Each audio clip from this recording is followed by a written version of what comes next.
today we're going to be talking about how to write the research introduction in the continuity of most of the lectures. So, writing the research introduction is actually the conventional way of saying about it is that we need to write the rationale about that. But what I think lacks discussion is how to actually write the introduction. What are the contents and what do you actually need to include to make sure that we write a comprehensive research introduction? Because most students actually complain about the idea that they don't really have any sort of familiarity towards writing, much less the very practice of it.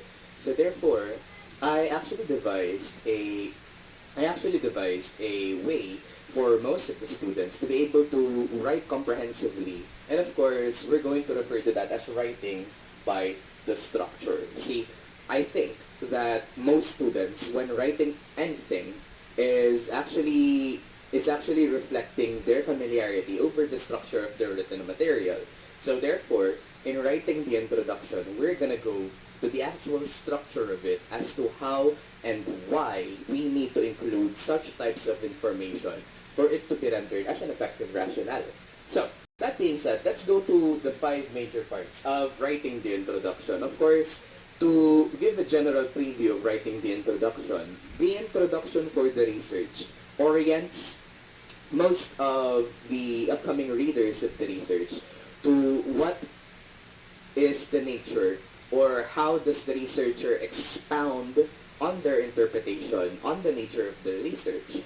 So ultimately, the purpose of writing the research introduction is simply to give a comprehensive preview on what will be discussed in the research paper itself. So, when doing so, first we need to include, number 1, the general review of the study interpretation. I'd like to highlight the idea of the interpretation. If you have watched my previous videos regarding how to write or how to develop a research topic, then you would already conclude the existence of the general topic of interest and of course the focus of the study. So again, when we remember them, the general topic of interest is indeed the general field, and the focus of the study, which in turn turns into the title, becomes the specified interpretation that comes from the general field, that comes from the general field of interest that you plan to pursue. Let's say, for example, I were to pursue something with the theme of politics and governance. That's the field itself. Politics and governance.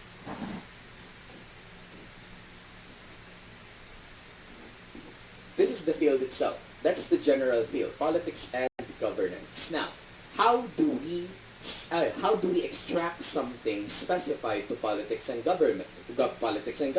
We go to the specified fields. Let's say, for example, I want to tackle bureaucracy,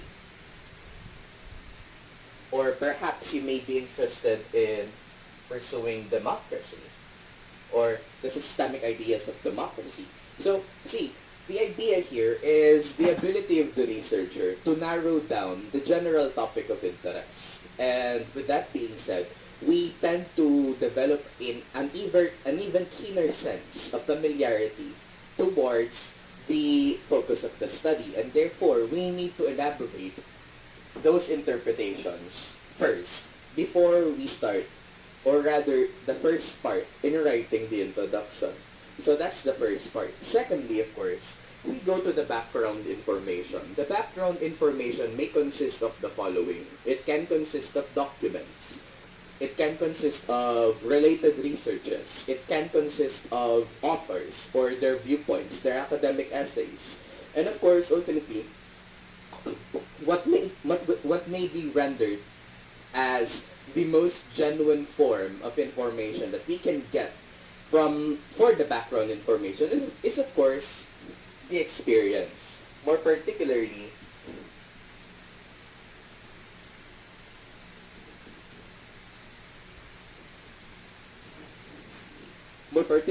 the thematic experience. So the thematic experience is essentially how you develop the pattern of these certain experiences all into such uniformity. Let's say, for example, the experiences of cursing, the idea of cursing, or the idea of saying bad words or foul language, when did it stem from? How did it come to exist? And one thing. So you could also include experiences. We could also include experiences, or essentially narratives that come from people themselves, in order for you to use as a general background information. It can even be used an anecdote can also be used as a means of extrapolating your background information. Let's say, for example, narratives and anecdotes of Isaac Newton. The idea of the apple falling from the tree, that's the experience itself. So, why did the apple fall? Why did the apple fall from the tree? So he began with that anecdote, and eventually he started to specify even deeper and even more comprehensive details to explain the phenomenon of the apple falling. So of course, there's a variety of types of information that we can use to write the background information.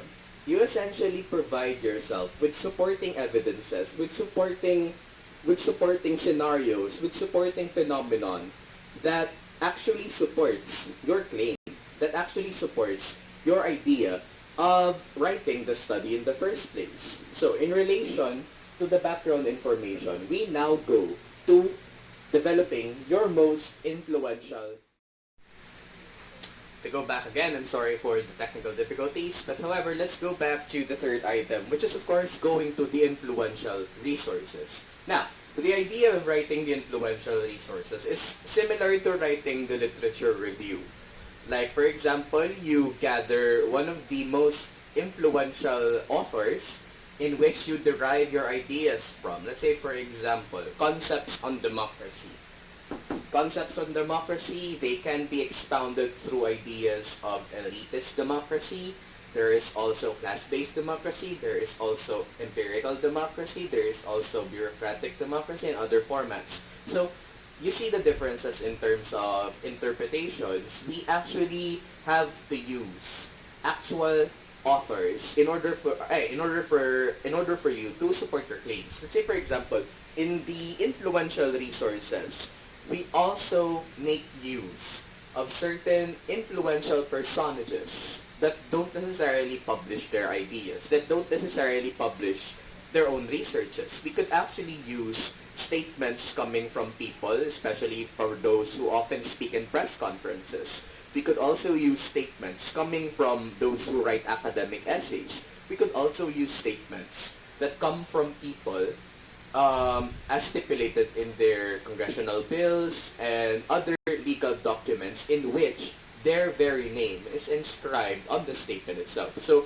the point that I'm trying to get across to all of you is the idea that the influential resources don't necessarily have to publish a research article. Rather, you could use any individual per se in terms of developing a strong foundation of authors in which the study derives from and serve as a theoretical bedrock. I'm going to highlight the idea of the term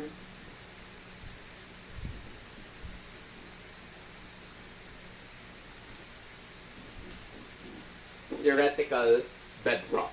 So the theoretical bedrock of the introduction itself already needs to appear at the very beginning, and that's where the influential resources come into play. So let's go to the fourth one, which is by far one of the easiest things to do, which is of course writing or elaborating on your research argument. So let's say you already accomplished the background of the interpretation. You provided background information.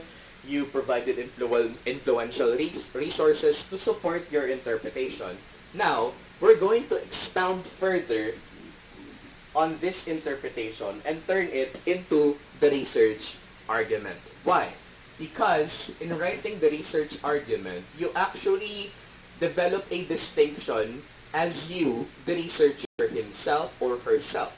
You develop the distinction which actually defines what makes this research so different despite the fact that we already derived it from other researchers, from other authors, from other academic references. What is your research distinction? What makes it so different from most of your derivative authors, from most of your derivative references? So that's the idea of writing the argument. You could actually render 3 to 5 sentences for it to be expounded even.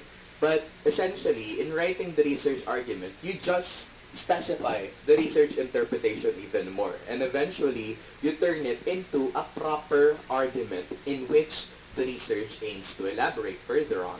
And lastly, we go to the expectations. What do you expect for the research to achieve, and at what certain point is your research limited to discussing?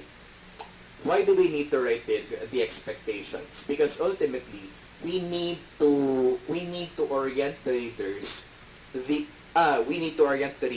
the extent of the discussion and the discourse that will be present in our research projects, that will be present in our research studies per se.